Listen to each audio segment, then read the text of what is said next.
تو اللہ نے کیا فرمایا؟ اللہ علی ازواجہم، اللہ سے اگر ریلیشن مضبوط کرنا ہے تو نکاح کے علاوہ تمہارے پاس کوئی آپشن نہیں ہے. یہ اللہ کا حکم ہے.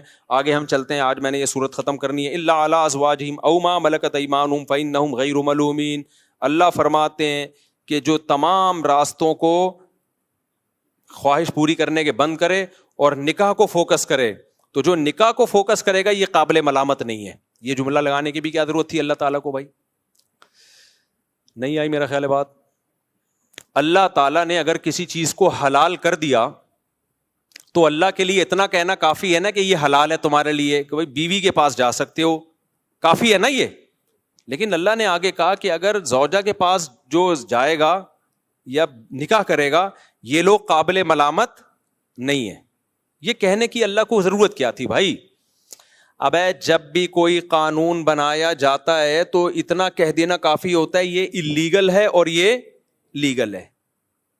آگے یہ کہنے کی کیا ضرورت ہوتی ہے کہ جو یہ لیگل کرے گا وہ ملامت کے قابل نہیں ہے؟ یہ کہنے کی ضرورت پڑتی ہے؟ میں آسان مثال سے سمجھاتا ہوں بات کو.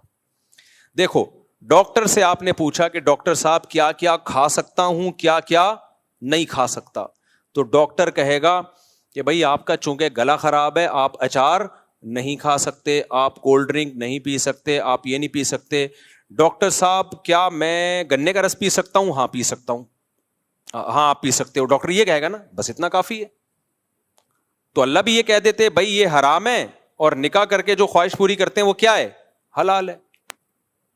لیکن اللہ نے کہا کہ جو اپنی نکاح کر کے خواہش پوری کرتے ہیں یہ لوگ قابل ملامت نہیں ہے, کیونکہ اللہ کو معلوم تھا کہ کچھ صوفی مزاج لوگ فنٹر بنیں گے اور شادیاں کرنے والے کو بھی تانے دیں گے شہوت پرستی کے, کیونکہ وہ یہ سمجھیں گے کہ یہ دنیا داری ہے. وہ کہیں گے بھائی حرام سے بھی بچو, حلال میں بھی بقدر ضرورت اکتفا کرو. کیا شادیوں میں لگ گیا ہے اور کوئی کام نہیں ہے تمہارا؟ ابھی ایک شادی ہوئی, پھر دوسری شادی, پھر تیسری شادی, پھر چوتھی, کیا ہو گیا یار یہ آپ کو؟ تو اس لیے اللہ نے فرما دیا کہ جو نکاح کو فوکس کر رہا ہے اس کو میں نے پرمیشن دی ہے, اپنے خرچے پہ کر رہا ہے, برابری کرے گا. تو کوئی اگر اس کو تانا دیتا ہے نا ملامت کا کہ ابے یار تو بھی ہے تو بھی ٹھرکی, پہلے تو حرام کر رہا تھا ادھر ٹھرک تھا, اب شادیوں پہ سیٹ ہو گیا تو ہے تو ٹھرکی ہے. نا نا نا نا, اللہ کہتے ہیں یہ میری طرف سے اس کی پرمیشن ہے, لہذا اس کو ٹھرکی کہنے کی کسی کو اجازت. مذاق میں کہتے تو الگ بات ہے, میں نے بھی یونیورسٹی میں کسی کو مذاق میں کہہ دیا تھا. یونیورسٹی میں میرا بیان ہوا تو کسی نے 4 شادیوں کی بات کی, ایک دم لڑکے ایک دم جوش میں آ گئے نا, میں نے کہا تم سب ٹھرکی ہو. وہ مذاق تھا. صحیح ہے. تو کیونکہ میرا ویسے کچھ نہیں ہو رسپانس آ رہا, جیسی یہ بات ہوئی ایک دم سب.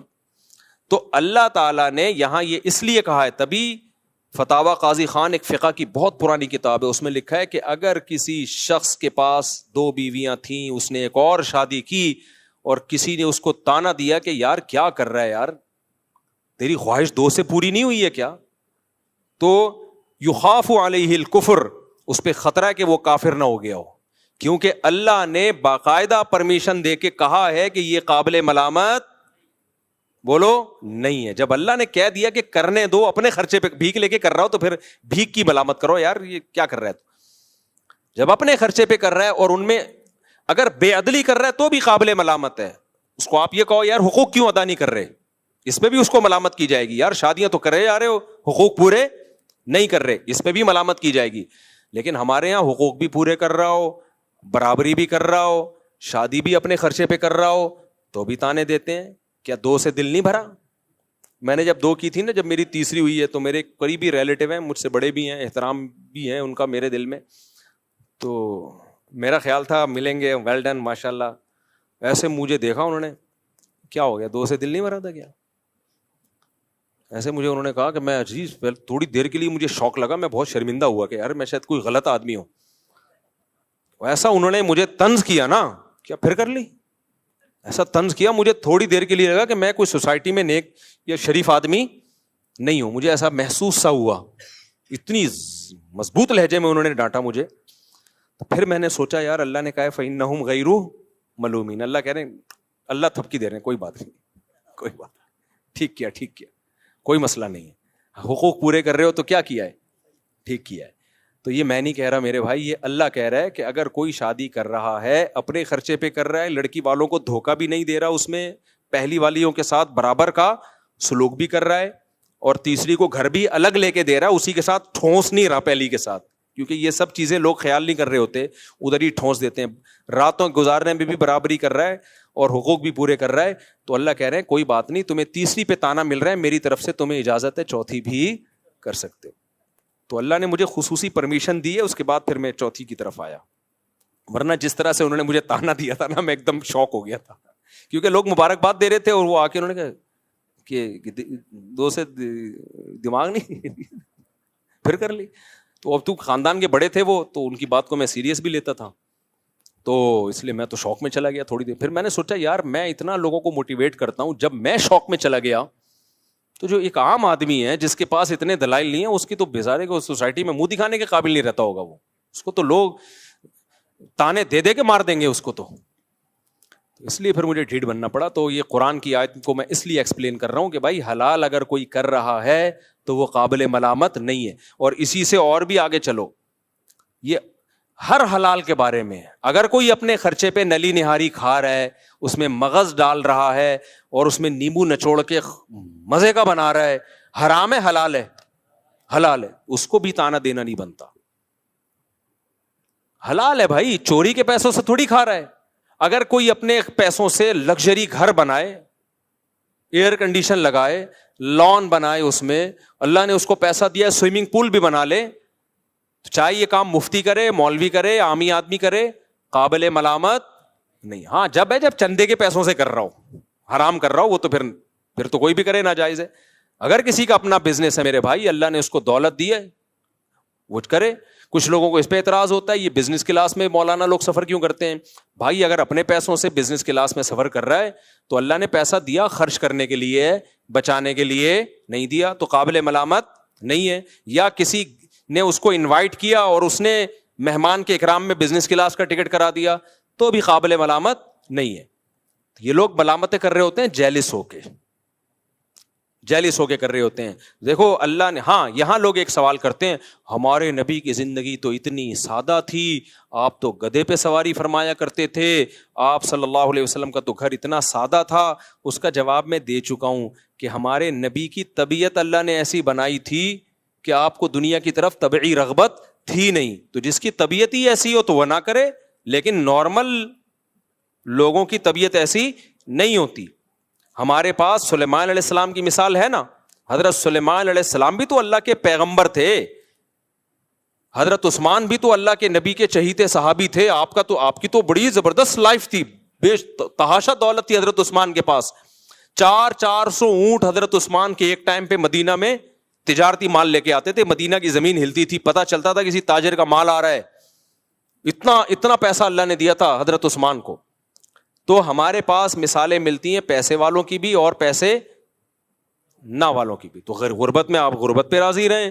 دولت, میرے شیخ جو حضرت مفتی رشید احمد صاحب تھے, تہجد میں 5 پارے پڑھنے کا معمول, اور اتنا اللہ کا خوف تھا. جو پرانے لوگ ہیں جانتے ہیں کتنے بڑے پرہیزگار تھے, اور دنیا کی محبت زیرو تھی, لیکن لائف لگژری تھی بھائی. ان کی لائف کیا تھی, پگڑی اتنی مہنگی پہنتے تھے, کرتا ایسا سفید چمکتا ہوا, بہت مہنگا کرتا تھا. گھڑی 1985 میں 60,000 کی گھڑی لی تھی انہوں نے. اس وقت 60,000, آج سوچ لو کتنے لاکھ کی پلاٹینم کی گھڑی تھی, بہترین. وہ ان کی لگژری گاڑی ایسی تھی, کویت کے شہزادے سے خریدی تھی. سوچ لو کیا گاڑی ہوگی. ہم جب گاڑی میں بیٹھتے تھے کبھی کبھار ہمارا دل ہی نہیں کرتا تھا, ہم کیونکہ رکشے سے آتے تھے مدرسے, اور ان کی کبھی گاڑی میں بیٹھے تو اترنے کا دل نہیں کرتا تھا. تو لیکن دنیا کی محبت الگ چیز ہے, دنیا کی نعمتوں کا استعمال کرنا الگ چیز ہے میرے کو. خوراک بھی ان کی خاندانی تھی, خوراک میں سیب, بادام, انڈے, یہ ان کی خوراک تھی. اب اگر کوئی اور ان کے بارے میں مجھے یہ بتاتا تو میں سوچتا شاید وہ بزرگ نہیں تھے, دنیا پرست تھے. لیکن ہم نے تو بھائی ان کی صحبت میں کئی سال گزارے ہیں. ہم کہتے ہیں اگر وہ بھی بزرگ نہیں تھے نا, اللہ والے نہیں تھے, پھر تو اللہ والے مارکیٹ سے کیا ہو گئے ہیں, شارٹ ہو گئے. کیونکہ ہمیں پتا تھا کہ یار ان کے دل میں دنیا کی محبت, سخاوت اتنی تھی, اتنی اپنے اوپر بھی لگا رہے ہیں اور غریبوں پہ خرچ بھی کر رہے ہیں. حضرت کے پاس جو پیسہ آتا تھا نا زمینوں سے, ایسے نوٹوں کی گڈیاں میز پہ رکھی ہوتی تھیں. اپنے گھر کا خرچہ نکالا, اس میں یہی انڈے پراٹھے اور یہ سب چیزیں, پراٹھے نہیں کھاتے تھے, یہ خوراک بھی بڑی انہوں نے خاندانی رکھی ہوئی تھی, گوشت کے اور یہ سب چیزوں کا خرچہ نکالا, باقی سارا فی سبیل اللہ صدقہ. اب دیکھنے والا ان کا صدقہ تو دیکھ نہیں رہا ہوتا تھا. نئے نئے لوگ آتے ہیں نا, بدگمان ہو جاتے ہیں, یار یہ کیسے بزرگ ہیں, اتنی مہنگی گھڑی ہے, اتنے مہنگے جوتے ہیں ان کے, گاڑی ایسی شاہانہ, اور ایک فلور اوپر جانے کے لیے بھی لفٹ لگائی ہوئی ہے, کیونکہ جب ایج زیادہ ہو گئی تھی تو اوپر جانا مشکل ہو گیا تو لفٹ لگوا لی تھی, اور جب کمرے میں جاتے تو بے ہوش ہو جاتے ان کا کمرہ دیکھ کے, ایسا خوبصورت کمرہ, دل ہی نہیں کرتا تھا نکل. ہم جاتے تھے صفائی کے لیے تو ہم کہتے تھے کہاں سے صفائی شروع کرے بھائی, یعنی ہمارے گھروں سے وہ اتنے زیادہ صاف ہوتے تھے, ہمارے گھر صاف ہو کے اتنے اچھے نہیں ہوتے تھے جتنے ان کے میلے ہو کے ہوتے تھے اچھے. تو ایسا ان کے گھر میں صفائی کا ماحول. حضرت کہتے تھے میرا جو مصلی ہے وہ میلا ہونے سے پہلے دھلتا ہے, میرے کپڑے میلے ہونے سے پہلے دھلتے ہیں. ہمارے گھر میں دھلائی گھر کے گندا ہونے سے پہلے, گھر کے بستر کی چادریں میلی ہونے سے پہلے دھلتی ہیں. ہم کہتے تھے بھائی یہ کیا ہے, اس کی لاجک سمجھ میں نہیں آئی. فرماتے تھے اگر میلا ہونے کے بعد دھلیں تو میل تو دیکھ لیا نا گھر میں. آپ لوگ سے بہت دیکھو, یہ اوپر کی باتیں یہ سمجھ میں نہیں آئیں گی, ہمیں بھی نہیں آتی تھی سمجھ میں. حضرت کہتے تھے کپڑے اگر میلے ہو گئے تو میل تو دیکھ لیا نا. صفائی اس کو تھوڑی کہتے ہیں میل میل نظر آ رہا ہے, صفائی کہتے ہیں میل نظر آنے سے پہلے صاف ہو رہا ہے. تو حضرت کے گھر کی چادریں دھلتی تھیں. ایک ٹائم تھا کہ اتنے وقت کے بعد اب میلی ہونے کا خطرہ شروع ہو گیا ہے, لہذا اتنے ٹائم کے بعد چادریں دھلیں گی. حضرت کا جو مصلی تھا جہاں نماز پڑھتے تھے, ایسے نماز ایسے بالکل جیسے کوئی کھمبا کھڑا ہوا ہو نا, ایسے قد بھی ماشاءاللہ اونچا تھا. پنجابی تھے نا تو بڑے چودھری ٹائپ کے, ان کا حضرت کا مزاج بھی ایسا ہی تھا. تو وہ کپڑے میلے ہونے سے پہلے دھل رہے ہیں, ایسی صفائی اور خوشبوئیں, او بھائی ان کی خوراکیں. تو اگر کوئی مجھے ان کے بارے میں بتاتا اور میں نے ان کی صحبت میں خود ٹائم نہ گزارا ہوتا, میں کیا کہتا, فوراً فتویٰ لگا دیتا یہ دنیا پرست ہیں, معاذ اللہ عیاشی کر رہے ہیں. لیکن ہم نے ان کا اللہ سے تعلق دیکھا ہے, اسی کے بعد ہمیں اندازہ ہوا بھائی دنیا رکھ کے بھی اللہ والا بنا جا سکتا ہے, کو دیکھ کے اندازہ ہوا, اور انہوں نے ایک مثال قائم کی. تو اس لیے, اور اگر تم چاہتے ہو کہ نبی جیسی ہی زندگی ہو تو پھر تو میرے بھائی جو ہماری زندگی ہے, پھر تو غریب کی زندگی بھی بڑی لگژری ہے. پھر تو ایک کمرے کا چھوٹا سا کچا مٹی کا گھر بناؤ.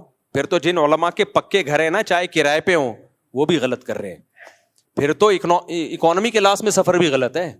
پھر تو پیدل جاؤ گدھے پہ بیٹھ کے, اور جو کی روٹی کھاؤ وہ بھی ایک ٹائم. اور گھر آپ کا اتنا چھوٹا ہو کہ آپ اگر نماز میں سجدہ کریں تو آپ کی زوجہ کو پاؤں سمیٹنے پڑے, اتنا چھوٹا گھر ہو, اور اس میں ایئر کنڈیشن کیا پنکھا بھی نہ ہو. ہمارے نبی کے گھر میں پنکھا بھی بولو نہیں تھا, اور ایک ہی پیالہ تھا, اسی میں کھانا, اسی میں پانی, اسی میں دودھ. تو اتنی سادگی آج کون افورڈ کر سکتا ہے؟ تو تم اپنے مولاناؤں کو مشورے وہ دیا کرو جو خود افورڈ کر سکو. ایک واقعہ سنا کے بات کو سمیٹتا ہوں. ایک دفعہ ہارون رشید کے دور میں, ہارون رشید گھوڑے پہ جا رہا تھا, بڑی زبردست شاہی سواری. تو ایک شخص آیا, اس نے ہارون رشید کے گھوڑے کی لگام پکڑی, یا لوگوں کو گارڈ وارڈ کو اس کو بولا مجھے ہارون رشید سے ایک سوال پوچھنے دو خالی. گارڈوں نے اجازت دے دی. وہ آیا ہارون رشید سے کہنے لگا بتا تو زیادہ بہتر ہے یا عمر بن خطاب بہتر تھے؟ ہارون رشید نے کہا یار عمر بن خطاب تو وہ عمر بن خطاب تھے بھائی, وہ زیادہ بہتر تھے. تو اس شخص نے کہا عمر بن خطاب کے کپڑوں پہ پیوند لگے ہوتے تھے, وہ گدھے کی سواری کرتے تھے, گھر میں روٹی نہیں تھی, کوئی یہ پورا پروٹوکول نہیں تھا, اور تو ان سے 1000 گنا کمتر ہے. اپنی سواری, اپنا لباس دیکھ اور اپنی لگژری لائف دیکھ, تجھے شرم نہیں آتی؟ وہ ہارون رشید نے بڑا خاندانی جواب دیا. ہمارے استاذ یہ جواب اپنے الفاظ میں بیان کرتے تھے. پہلے میں ہارون رشید کے اپنے الفاظ بتا دوں, پھر ہمارے استاذ کے الفاظ بتاؤں. ہارون رشید نے کہا کہ حضرت عمر کی حکومت تھی ابو ہریرہ پر رضی اللہ عنہ اور بلال حبشی پہ. اگر حضرت عمر کے کپڑوں پہ 10 پیوند ہیں تو ابو ہریرہ کے کپڑوں پہ 15 پیوند ہوں گے, ٹھیک ہے نا. اور کہا میری حکومت تم جیسے بےغیرتوں پر. ہمارے استاذ اس میں بےغیرت کا لفظ بڑھاتے تھے. ایک استاذ الو کا پٹھا پڑھاتے تھے, ایک بےغیرت. اور کہا میری حکومت تم جیسے الو کے پٹھوں پہ. تم خود تو اتنے 1000 گز کے گھر بنا کے رہتے ہو بھائی, اور کوئی ایک پیوند کا نہیں, اور بادشاہ کے بارے میں چاہتے ہو پھٹے پرانے کپڑے پہن کے گدھے پہ گھومے ہو. تو کہا اس جیسی رعایا ہوگی تو ہم بھی انہی جیسے بن جائیں گے. تو وہ چپ ہو کے چلا گیا پتلی گلی سے. تو اس لیے میرے بھائی یہ مولوی جو بنتے ہیں نا, یہ اسی سوسائٹی سے بن کے سوسائٹی مارکیٹ میں آتے ہیں, سمجھ رہے ہو. یہ کوئی ایسا نہیں ہے کہ نبی صلی اللہ علیہ وسلم کی اولادیں یا صحابہ آج مولوی بن رہے ہیں.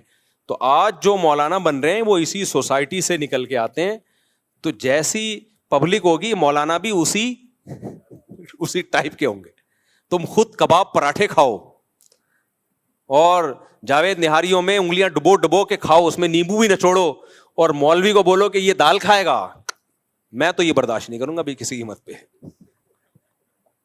ہم تو کسی قیمت پہ, ہم جب مولوی ہیں بھائی ہم بھی ڈبو اپنے خرچے پہ کھا رہے ہیں نا, تو ہم بھی نیمبو بھی نچوڑیں گے, اس میں نلی بھی ڈالیں گے. میں جب نہاری تیار کرواتا ہوں تو آپ دوستوں سے پوچھ لو, میں بولتا ہوں نلی الگ سے ڈال اس میں اور مغز الگ سے ڈال, اور گریوی شروع میں ہی لے آ, گریوی شروع میں ہی لے. تو اس لیے بھائی یہ مولانا بھی اسی سوسائٹی کی پیداوار ہیں. ان کو بیچاروں کو اتنے مصیبت کا مکلف کیوں بنا رہے ہو؟ ان کو بھی جینے کا حق دو, حرام نہ ہو بھائی. یہ نہیں کہ اب وہ سیٹنگیں بھی شروع ہو رہی ہیں اور چندے کا پیسہ کوئی کھانا شروع کر دے, نا, اس میں تو مولوی ڈبل مجرم ہوگا. ایک عام آدمی چوری کرتا ہے, ایک درجے کا مجرم. کوئی مولوی اگر چندے کے پیسے سے گھر بنا رہا ہے اور اپنا ذاتی گھر, یا وہ کرپشن کر رہا ہے, اس کی سزا اس کو پکڑو ضرور, اس کو نہیں چھوڑو. اس کو تو میں لوگوں کو کہتا ہوں نہیں چھوڑو. یہ نہ دیکھو یہ مولوی کیا کھا رہا ہے کیا پہن رہا ہے, یا بھائی اس کی پرسنل لائف ہے, کھانے دو, اس کے بچوں کو بھی خود بھی اچھا کھانے دو, اچھا پہننے دو. لیکن میرے بھائی اگر مسجد میں کوئی مولانا یا مدرسے میں کوئی کرپشن کر رہا ہے, آپ اس سے پوچھ رہے ہیں یہ گاڑی آپ نے کہاں سے لی, وہ جواب ہی نہیں دے پا رہا اس کا. حضرت آپ کی تو اتنی آمدن ہے نہیں, تو کسی نے ہدیہ دیا ہے آپ کو, تو ذرا بتا دیں کون ہے جو اتنا بڑا دل کر کے پوری گاڑی ہدیہ دے دی, گفٹ دے دی, کون ہے؟ تو یہ انتظامیہ کا فرض بنتا ہے وہ پوچھے, اور اگر وہ اس کو واضح نہ کر سکے تو بھائی اس کا مطلب یہ 2 نمبری ہو رہی ہے. پھر کیا ہوتا ہے, پھر میں بتاتا رہتا ہوں, پھر آپ اس مولانا سے پوچھتے ہیں یہ چندے کے پیسوں کا, وہ پھر پتہ ہے کیا جواب دیتے ہیں؟ علماء کا احترام. عین بھی بڑا گاڑا نکالتے ہیں, ہاں بھی بہت گاڑی, احترام علماء کا. پھر جب میرے پاس کیس آتا ہے میں ان سے کہتا ہوں کہ علماء سے سوال تو کیا جائے گا. بھائی اسلام میں جب نبی نے یہاں تک کہہ دیا کہ میری بیٹی فاطمہ اگر چوری کرتی ان کا ہاتھ کاٹا جاتا, یار سیدہ فاطمہ کے ہم 100 دفعہ مر کے پیدا ہو جائیں ان کی خاک کے برابر نہیں ہے. اتنی بڑی بات پیغمبر نے کہہ دی کہ اگر فاطمہ بنت محمد صلی اللہ علیہ وسلم چوری کرتی ان کا بھی ہاتھ کاٹتا. اب کیا رہ گیا بھائی؟ تو پیسوں کے لین دین میں, مالی معاملات میں, کیریکٹر میں بھائی یہ معافی کے قابل نہیں ہے. اس میں عالم ہو, مفتی ہو, کچھ بھی ہو. تبھی ہماری مسجد کا سارا مالیاتی شعبہ میں نے اپنے ہاتھ میں رکھا ہی نہیں ہے, وہ خزانچی کو دیا ہوا ہے, اور وہ بھی یہاں کے پرانے بزرگ ہیں, ان سے حساب لیتا رہتا ہوں میں. لیکن یہ کہ وہ تاکہ کوئی مجھ پہ انگلی نہ اٹھائے. اور جو ابھی ہم نے مفتی طارق مسعود فاؤنڈیشن بنائی ہے نا, اس کا پیسہ بھی ایک آدمی کے ہاتھ میں نہیں رکھا. میں چاہتا سارا آ رہا ہے میرے اکاؤنٹ میں, اپنے پاس رکھتا میں. بدگمانیاں ہوتی, انگلیاں اٹھتی. بھائی ایک آدمی نہیں ہے, پوری ایک ٹیم بنا دی ہے کہ سب کے صلاح مشورے سے یہ پیسہ خرچ ہوگا, اور ایک آدمی کی انڈیویجول رائے اس میں نہیں چلے گی. تو یہ سب چیزیں مسجد کا امام ہو, مدرسے کا ہو, سب کو کرنا پڑے گا, کیونکہ بعض لوگ بڑے اس میں فراڈی ہوتے ہیں. میں نہیں کہہ رہا امام اور محتمم فراڈی ہوتے ہیں, نہ, فراڈی لوگ بھی مدرسے کے محتمم بن جاتے ہیں, بعض دفعہ فراڈی لوگ بھی مسجد کے امام بن جاتے ہیں. تو اس میں پھر علماء اور احترام یہ ہوا نہیں چلے گی. ان سے بولو بھائی سسٹم میں سب آئیں گے, پورا حساب ہوگا, اور ایک آدمی کے پاس یہ اتنی بڑے مالیاتی نظام ہونا نہیں چاہیے. ایک آدمی کے پاس نہیں ہو, یہ آپ کتنے ہی نیک ہیں پھر بھی نہیں ہوگا, کیونکہ نبی صلی اللہ علیہ وسلم نے ہمیں بدگمانی کے مواقع فراہم کرنے سے بھی منع کیا ہے. دیکھو آپ صلی اللہ علیہ وسلم اپنی ایک زوجہ کے ساتھ اندھیرے میں کھڑے ہوئے تھے, ایک صحابی گزرے, آپ نے ان صحابی کو بلا کے کہا یہ میری زوجہ ہے. ان صحابی نے کہا یا رسول اللہ میں تھوڑی آپ پہ شک کروں گا, لیکن نبی نے ان کو شک کا جو شیطان کو جو وسوسے کا موقع تھا وہ بھی کیا کر دیا, دور. تو یار پیغمبر اپنے بارے میں وضاحتی بیان دے رہے ہیں کہ بھائی یہ میری زوجہ ہے, یہ نہ مت سمجھ لینا کوئی نامحرم عورت ہے. تو جب پیغمبر اپنے بارے میں وضاحتی بیان دے رہے ہیں تو مدرسے کا محتمم یا مسجد کا امام, اس سے کیوں نہیں پوچھا جائے گا جناب یہ اتنا پیسہ آ رہا ہے آپ تو کوئی حساب ہی نہیں دیتے. وہ بندے آتے ہیں نوٹوں کی گڈی پکڑائی اور پتلی گلی سے نکل لی ہے, یا آپ کو ذاتی کوئی ہدیہ دے رہا ہو, آپ جانے وہ جانے, یہ کیا ہے, تو مسجد کا ہے. یہ مدرسے کا ہے تو آپ نے ٹیم ہونی چاہیے. اچھا بعض لوگ ٹیم کو بٹھاتے ہیں, وہ ٹیم کا کام بس سائن کرنا ہوتا ہے, اس کو کوئی پوچھنے والا اس سے نہیں ہے, اس کو ایک بس آڈٹ کرنے کے لیے اکاؤنٹنٹ کو وہ بیوقوف بنانے کے لیے بٹھائے ہوا ہوتا ہے. تو یہ اس کی شریعت میں اجازت. ان چیزوں پہ اعتراض کرو, نہاری پہ اعتراض مت کرو. بزنس کلاس میں سفر کر رہا ہے اس پہ اعتراض مت کرو, کوئی گاڑی میں گھوم رہا ہے اس پہ اعتراض مت کرو. یہ اعتراض بنتا نہیں ہے, پھر گدھے پہ لانا پڑے گا اس کو, کیونکہ اس سے پہلے پھر وہ تو سائیکل پہ بھی جائے گا. تو نبی کے دور میں تو بھائی سائیکل بھی نہیں تھی, لوگ گدھے پہ سواری کرتے تھے.